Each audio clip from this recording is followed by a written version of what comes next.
오늘 12월 마지막 하나님의 말씀 묵상하죠. 고린도전서 9장 25절에서 27절까지 말씀을 묵상하겠습니다.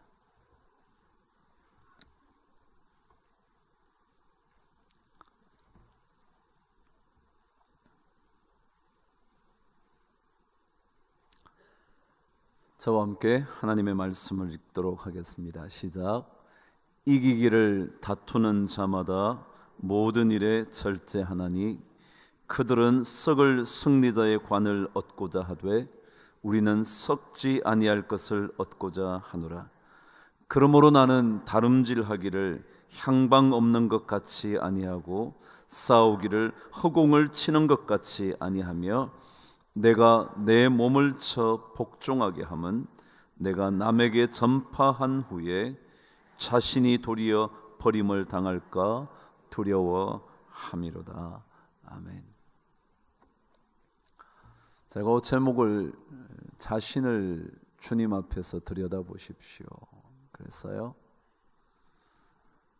세 가지 중요한 단어를 제가 사용했습니다.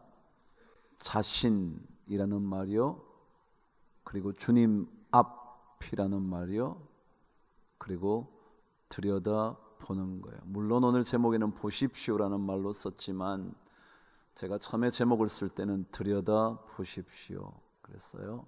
세 가지 중요한 단어예요. 첫 번째 뭐요? 자신이요. 두 번째요? 주님 앞에서요. 세 번째 들여다보는 거예요. 어릴 때 여러분 술래잡기 해보셨나요? 안 해본 사람 있을까요? 없을 거예요. 더더욱이 저 시대 이후의 사람들은 놀거리가 별로 없었잖아요. 그래서 아무것도 아닌 술래잡이 하면서 왜 이렇게 즐거워했던지. 아무것도 없잖아요. 그냥 애들끼리 모여서 한 군데 정해놓고 벽을 정해놓고 전봇대를 정해놓고 술래잡기 하잖아요. 근데 여러분, 술래라는 말이 뭐죠? 술래를 잡는 건가요? 술래가 잡는 건가요? 저도 잘 몰라서 찾아봤더니 술래라는 말은 옛날에 조선시대에 어쩌면 술라라는 말에서 왔답니다. 순자는 돌아볼 순, 순회할 순, 그러니까 라자는 어떤 사람들 그런 거예요. 근데 옛날에 그랬다는군요. 통금이 시작되고 나면 그 성에, 조선시대 성내 말이죠, 사대문 안이든지 그 안에 혹은 궁중 안에 누가 침범하지 않을까, 도둑이 들지는 않나, 혹은 화재가 나지 않나 라고 늘 돌아다니는 순찰하는 사람들이 있었대요. 그 사람을 뭐라 그랬냐면 술라라 그랬다는 거예요. 그게 바뀌어서 술래가 됐다네요. 그 술래가 뭐냐면 다 숨은 아이들을 찾는 거죠. 걔가 술래예요. 그러니까 술래 잡기는 뭐냐면 술래가 숨어 있는 아이들을 잡는 거예요. 술래 잡기죠. 근데 왜 잡죠?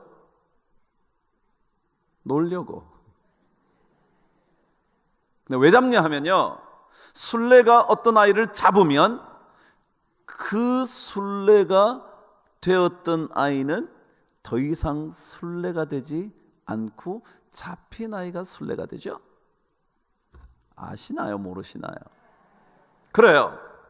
저는 그 이야기를 읽다가 그래, 술래라는 것은 찾고 찾는 거죠.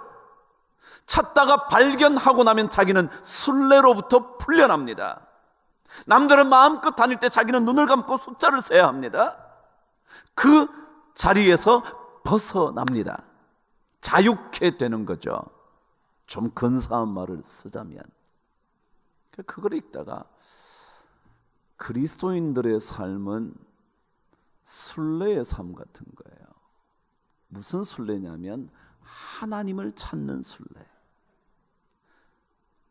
어딘가 숨어 계시는 듯한, 보이지 않으시는 그 하나님을 찾는 작업을 하는 사람이 누구냐면 그리스도인, 순례예요, 순례.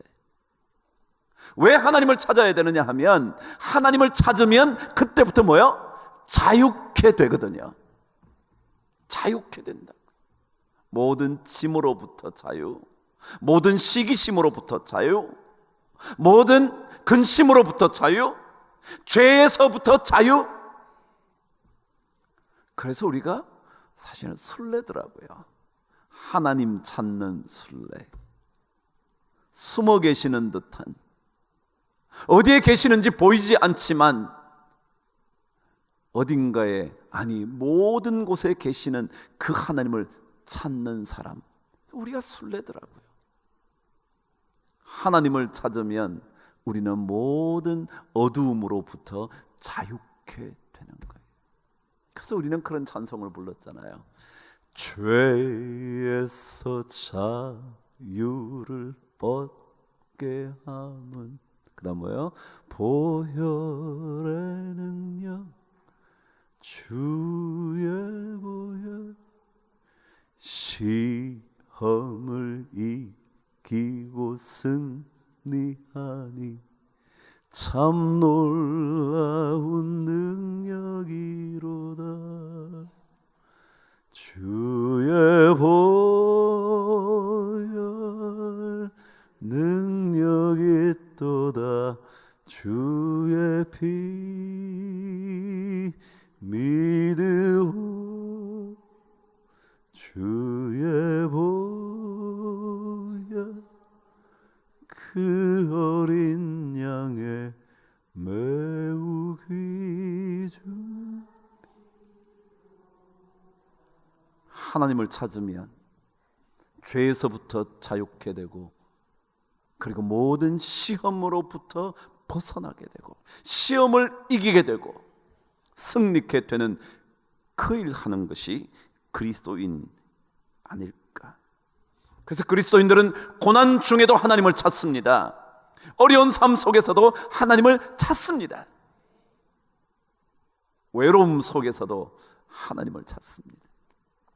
눈물 속에서도 하나님의 이름을 부릅니다. 이유는 하나님을 찾을 때마다 진리를 알지니 진리가 너희를 자유케 하리라는 하나님의 말씀의 능력을 경험하기 위하여. 여러분, 그렇다면 하나님을 찾는 방법이 뭘까? 하나님을 어떻게 찾을 수 있을까? 오늘 이 고린도전서의 말씀을 통해서 몇 가지 묵상해 보죠. 저와 함께 27절 읽도록 하겠습니다. 시작. 내가 내 몸을 쳐 복종하게 함은 내가 남에게 전파한 후에 자신이 도리어 버림을 당할까 두려워함이로다. 자, 여러분 잘 들으세요. 내가 내 몸을 쳐 복종하게 함은 내가 남에게 전파한 후에 자신이 도리어 버림을 받을까, 버림을 당할까 두려워함이로다. 누구에게 버림받는 걸까요? 잘 이해가 안 되시나요? 다시 한번요. 내가 내 자신을 쳐 복종하게 함은 내가 남에게 전파한 후에 내가 도리어 버림을 당할까 두려워합니다. 여러분, 누구를 전파하나요? 하나님을 전파해요. 하나님을 전파한 이후에 누구로부터 버림을 받게 된다고요? 하나님으로부터 버림을 당할까 두려워해서 내가 내 자신을 쳐서 복종시킨다, 그런 말씀이죠. 다시 말하면 하나님을 찾는 사람, 그 사람은 하나님께 버림을 당하면 안 될 거 아니에요. 하나님께 버림을 당한다는 얘기는 하나님을 만나지 못하게 되고 하나님을 찾지 못하게 된다는 말이잖아요. 그래서 오늘 저는 이 말씀을 했다. 그렇지, 하나님을 찾는 법, 하나님께 버림을 받지 않는 법, 하나님께로부터 자유함을 얻게 될 수 있는 법, 그게 있다. 그게 오늘 27절 앞부분인 거예요. 내가 내 자신을 쳐 복종하게 함은 내 몸을 쳐. 몸이 뭐예요? 내 자신이죠. 내 몸을 쳐 복종하게 함은 첫 번째입니다. 여러분, 하나님을 찾는 첫 번째 길은 뭐냐면요, 모든 것이 나로부터 시작된다고 생각해야 돼요. 누구 몸을 친대요? 자기 몸을 친대요. 자기 몸을. 다시 한번요, 누구 몸 친다고요? 여러분, 하나님의 사람은요, 자신에게서 출발해야지 남에게서 출발하면 안 돼요. 몸을 치려면 남의 몸을 치는 게 아니에요. 내 몸을 쳐야 돼요. 내 자신을 쳐야 돼요. 내 자신의 생각을 쳐야 돼요. 근데 우리는 자꾸만 나에게서부터 시작하려고 하지 않고 남에게서부터 시작하려고 그러죠. 상황으로부터 시작하려고 그러죠. 사회의 크기서부터 출발하려고 그러죠. 부모의 문제로부터 출발하려고 그러죠. 이 문제는 부모 때문이야. 이 문제는 이런 사회 때문이야. 이 문제는 저 사람 때문이야. 근데 오늘 성경은 내가 내 몸을 쳐. 내 몸을 쳐. 내 몸부터 시작하는 거예요. 어느 누구를 탓할 수도 없고요, 어느 누구도 비난할 수 없고요, 어떤 상황도 비판하는 것 아니에요. 중요한 것은 나예요. 나. 그래서 오늘 성경은 첫 번째는 하나님을 찾는 사람은 하나님 안에서 자신을 먼저 보는 거예요. 자신을 보는 거예요. 자신으로부터 시작하는 그 사람이 하나님을 만나요. 성경은 늘 남의 눈에 있는 뭘 보지 말고, 티끌을 보지 말고, 어디요? 내 눈에 있는 들보를 보라고요. 자기에게서 시작하는 거예요. 그러니까 내 몸에서 시작하는 거예요. 남의 몸에게서 시작하지 않아요. 우리는 끊임없이 상황에 대한 이야기를 끄집어내요. 그래서 그렇다. 거기에 대해서 어느 누구도 반발할 수 없는 사회가 되어버렸어요. 그 사람들이 그랬으니까. 그들이 그렇게 만들었으니까. 그래서 나는 그렇게밖에 대꾸할 수 없다고, 그렇게밖에 반응할 수 없었다고. 우린 끊임없이 외부에 대하여 계속 살펴보는 거예요. 제가 뭐래요? 자신을 주님 앞에서 들여다 보십시오. 자기 보는 거예요. 자기 보는 거예요. 두 번째입니다. 자신으로부터 시작하는 사람이 해야 할 일이 뭐냐면, 오늘 성경은 이렇게 표현했습니다. 자기 몸을 쳐. 쳐. 이 친다는 단어는 뜻이 뭐냐면 거칠게 다룬다, 그런 뜻입니다. 거칠게 다룬다. 제가 한번 좋은 표현을 해볼게요. 우리 옛날부터 누구에게는 엄격하고 누구에게는 인자해야 된다, 그런 얘기 들어보신 적 있나요? 그래요. 누구에게는 엄격하래요? 자기에게는 엄격해야 돼요. 근데 우리는 남에게는 엄격해요. 잣대가 너무너무 분명해. 근데 자기에 대해서는 나 그럴 수 있지. 뭘 그걸 가지고 당신 그래. 우리는 남에게 대해서는요, 엄격하게 평가합니다. 잣대를 들이댑니다. 그러고는 자기 때는 아니라는 거예요. 근데 오늘 성경은 이렇게 얘기해요. 내 몸을 쳐. 얘기는 자기 몸을 거칠게 다루어야 된다네요. 자기 몸은 부드럽게 다루면서 남들은 거칠게 몰아붙이는 사람이 너무 많아. 그런 사람은 하나님께 버림을 받는다는 거예요. 성경이 내가 남에게 하나님을 잘 전해놓고 내가 하나님으로부터 도리어 버림을 당할까 두려워해서 나는 내 자신을 뭐 한다고요? 친다고요. 남에게 엄격하지 말고 자신에게 엄격하십시오. 아내에게 엄격하지 말고 자신에게 엄격하십시오. 자식에게 엄격하지 말고 자신에게 엄격하십시오. 자식에게 엄격하지 말고 자신에게 엄격하십시오. 근데 우리는 계속 자식들에게 엄한 거예요. 그래서 자기는 돈 좀 번다는 이유 때문에 자기에게는 엄격하지 않아. 자기에게는 잣대가 없어. 필요 없어요. 그런 거 안 해도 돼. 근데 남에게는 끊임없이. 그래서 이 친다는 단어는 징계를 가한다 그런 뜻입니다. 징계를 가한다. 하나님을 찾는 사람들은 자기에게 징계하는 거예요. 너 그러면 안 되지. 남을 향하여가 아니라 나에게 너 그러면 안 되지. 형택이 너 그러면 안 되지. 자기에게 자기 몸을 치는 거예요. 첫 번째 뭐라고요? 모든 것이 누구에게서 출발한다고요? 자신에게. 그리고 자신을 어떻게 다뤄야 돼요? 엄격하게 다루라. 예수 믿는 사람들은 하나님께 버림을 당할까 그 두려워하는 마음을 가지고 자신에게.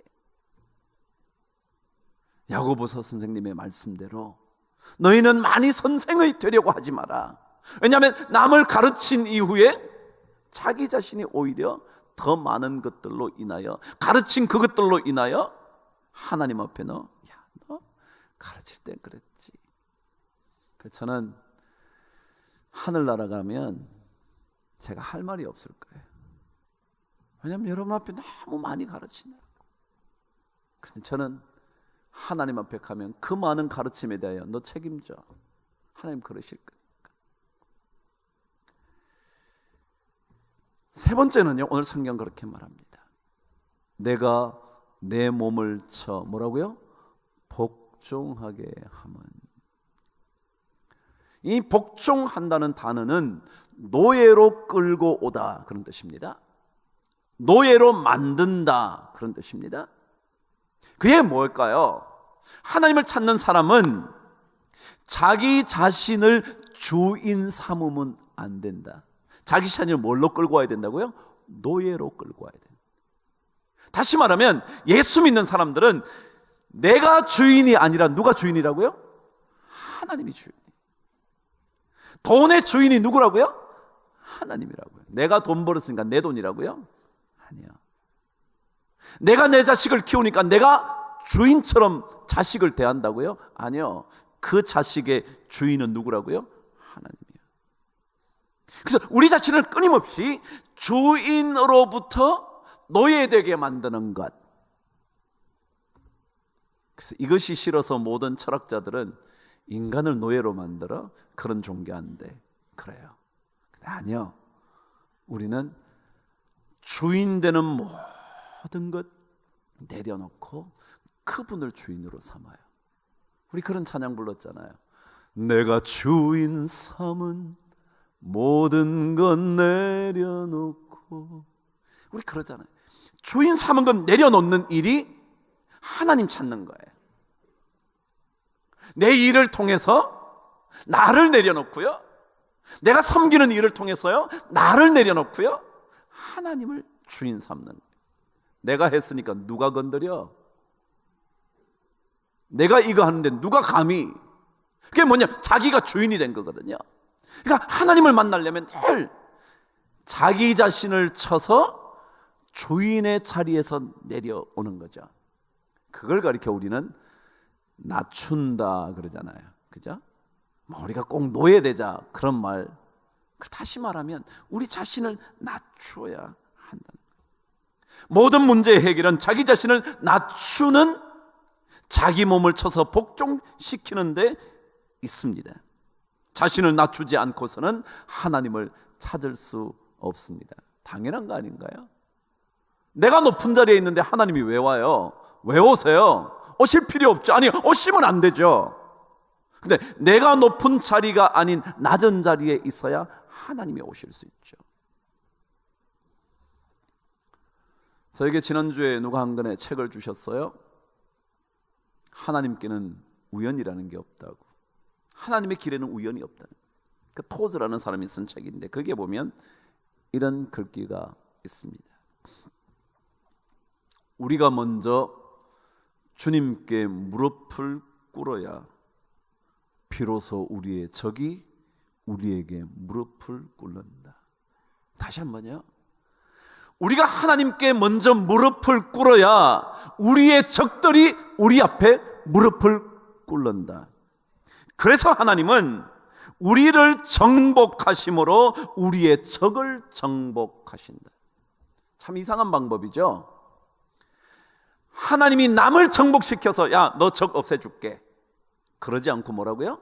나를 정복시켜서 적들을 정복하게 만드신다. 그러면서 이렇게 예를 적어놨습니다. 하나님은 에서를 정복하시기 전날 밤 야곱을 야복강에서 먼저 정복하셨다. 이 말이에요. 여러분, 에서를 두려워했던 야곱이요, 형을 만나는 게 너무 두려웠던 야곱이요, 강을 건너기가 두려웠던 야곱이요, 어쩔 줄 몰라 하면서 먼저 한때는 보내보고 거기에서 무슨 일이 생기면 자기는 도망가려고 했던 야곱이요, 그 형을 어떻게 그 마음을 뺐을까, 그 마음을 다시 얻을까 고민하고 있었을 때 하나님은 야곱이라는 사람을 먼저 야복강에서 정복시켰다는 거예요. 하나님의 천사와 싸우게 만들, 기도하게 만들, 그렇게 만들어서 에서를 만났더니, 야, 너 정말 보고 싶었는데 이제 왔구나. 형님 이 선물 받으세요. 아니야, 나 필요 없어. 나 충분해. 너 가져. 그렇게 형이 바뀔 거라고는 상상을 못했는데 그 형을 정복하기 전에 하나님은 야곱이라는 자기 자신을 먼저 정복시켰다는 거예요. 그래요. 신앙생활이 뭐예요? 나를 먼저 정복하는 거잖아요. 나를 먼저 복종시키시는 거잖아요.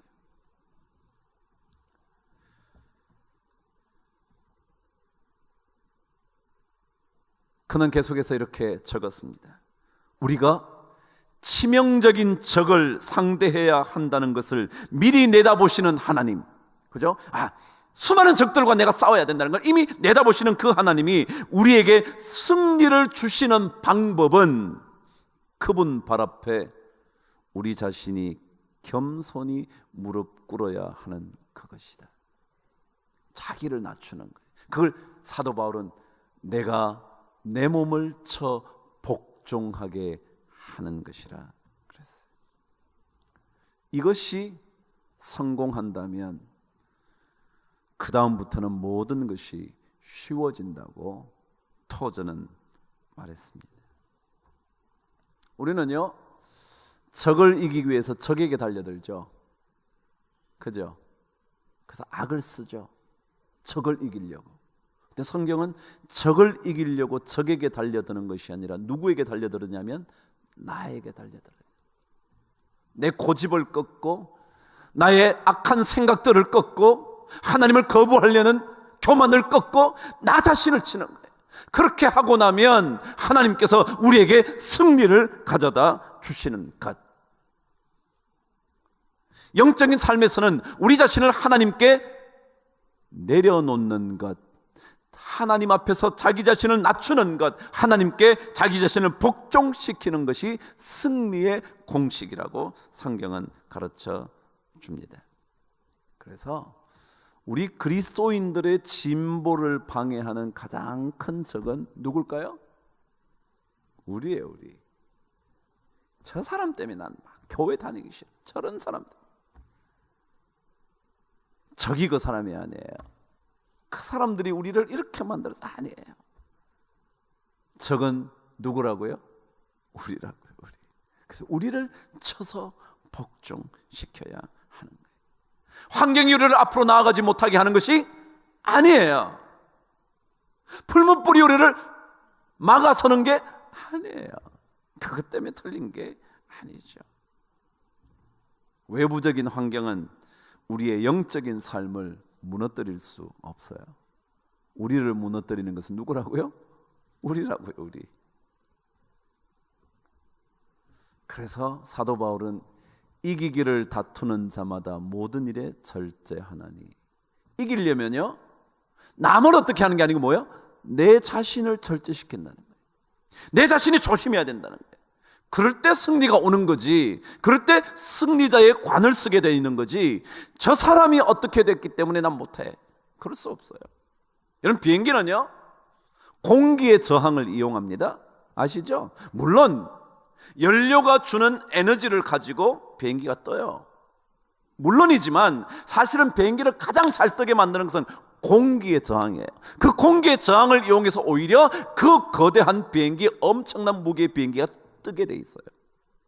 공기의 저항이 비행기를 비행하지 못하게 만드는 것이 아니고요, 오히려 더 멋지게 비행하도록 수천 킬로 날아갈 수 있도록 만드는 거죠. 하나님의 자녀들은 사막 한가운데서도 얼마든지 비옥한 땅에 있는 것처럼 살아갈 수 있어요. 그게 하나님의 방식이거든요. 우리는 어떤 것들을 볼 때마다, 무슨 일을 만날 때마다 그곳에서 하나님을 찾아야 돼요. 그게 우리 그리스도인들의 삶이죠. 12월이요, 지나가요. 반드시 지나가겠죠. 그런데 지나가는 마지막 한 달에 우리 자신을 좀 더 잘 들여다보는, 사도 바울의 표현대로 말하면 자기 자신을 복종시키는 일들이 12월에 우리 모두에게 있어야 되지 않겠나. 남을 향하여 말하지 말고요, 나로부터 시작하는 거죠. 그게 나한테 있어야 되는 건데. 이또 히로붐이라는 사람을 아시나요? 많이 들어봤네요, 그죠? 안중근이라는 사람을 생각하면 이 사람이 반드시 생각이 나죠. 이 사람이 처음에 우리나라에 조선 초대 통감으로 옵니다. 1905년이었어요. 근데 이 사람이 유명한 장물압입니다. 장물압이 뭔지 아세요? 중요한 물건을 몰래 빼가지고 팔아먹는 사람이에요. 그 중요한 것 중에 가장 많은 것들을 가져간 게 뭐냐면 고려 청자입니다. 그러니까 이또 히로부미가 우리나라의 가장 값진 고려 청자는 다 가져갔다고 보면 됩니다. 그래서 가져가서 일왕에게, 그리고 일본의 귀족들에게 다 갖다 바칩니다.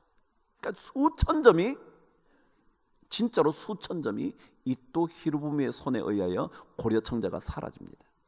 어느 날 이또 히로부미가 좋은 청자, 고려 청자를 가지고 고종에게 가서 선물을 줍니다.